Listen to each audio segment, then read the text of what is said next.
Chapter 6. Ties That Bind.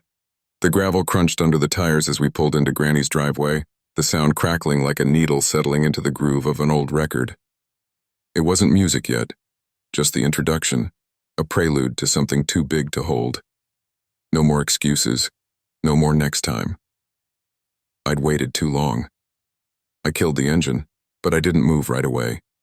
My hands stayed on the wheel, my breath caught somewhere between my ribs. The house sat ahead, unchanged but different white paint peeling just a little more, the rocking chair on the porch frozen mid-sway. But everything was different. Granny was gone. The screen door slammed open. "John!" Before I could take a breath, Mama was on me, arms wrapping around me tight, fierce. She was trying to hold herself together. She smelled the same cocoa butter and afro sheen, home. But her grip was different, desperate. I felt her shaking before I heard it. "Took you long enough," she murmured, her voice thick. My throat closed up. "I know, Mama. I know." The kids spilled out of the car, looking around like they had stepped into someone else's past. Isaiah frowned. I thought it'd be bigger. Mama let out a watery laugh, pulling back just enough to cut my face. "You look just like your granddaddy," she whispered. I didn't know what to say to that. Behind her, the front door stood open, shadows stretching from inside. I hadn't set foot in that house in almost a decade.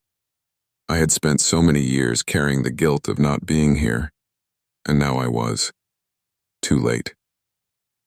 Maria came up beside me, sliding her hand into mine. "We should go in."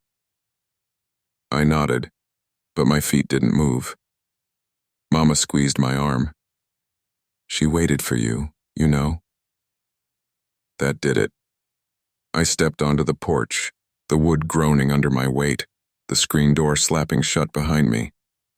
The air inside was thick, not just with heat, but with memory. Sunlight streamed through the lace curtains, illuminating dust motes dancing in the air. The plastic-covered couch was still there. Above the mantel, framed portraits of Jesus, MLK, and now Obama. It smelled like lavender and old wood, like it always had.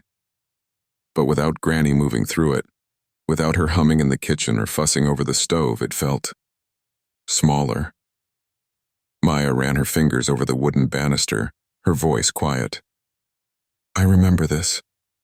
Elijah and Isaiah just stood there, looking around with that museum look in their eyes.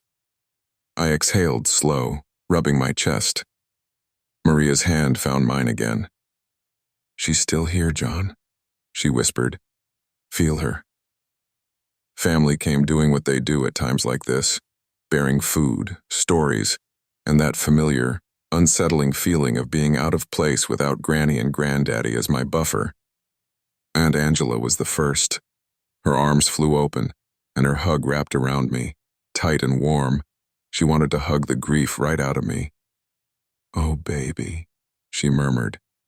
"She loved you so much." Then came the cousins, the uncles, the second and third cousins who swore they remembered me as a baby, people I barely remembered. Some things never changed. Cousin Ray clapped me on the shoulder. "Boy, you got your granddaddy's stance. He'd be proud." Proud. The word sat heavy in my chest.